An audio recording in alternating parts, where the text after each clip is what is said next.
एका मॅचचा अपवाद वगळता आपली टीम सर्व मॅचेस त्या ठिकाणी जिंकली आणि एक उत्तम कामगिरी आपल्या टीमनी केली। म्हणून आपल्या या विधानसभेच्या माध्यमातून भारतीय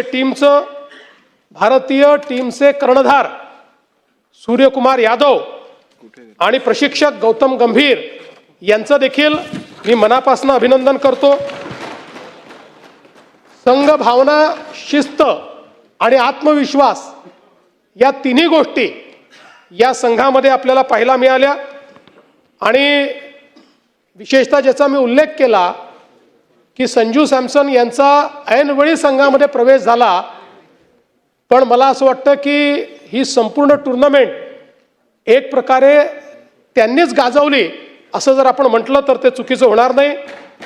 आणि विशेषतः वेस्ट इंडिज आणि इंग्लंड विरुद्ध त्यांची जी काही त्या ठिकाणी बॅटिंग होती ती निर्णायक ठरली आणि काल तर ठरलीच। जसप्रीत बुमराह यांनी तर T20च नाही तर आता तिन्ही फॉर्मॅटमध्ये एक प्रकारे भारताचे एस बॉलर म्हणून त्या ठिकाणी नाव कमावलेलं आहे। एक भारतीय क्रिकेटला मिळालेला अनमोल खेळाडू म्हणून त्यांच्याकडे पाहिलं जातं। 2024 आणि 2026 पुन्हा T20 जिंकून आपण क्रिकेट या खेळामध्ये भारताचा डॉमिनन्स आणि भारतच या खेळाचा चॅम्पियन आहे हे आपण त्या ठिकाणी दाखवून दिलं।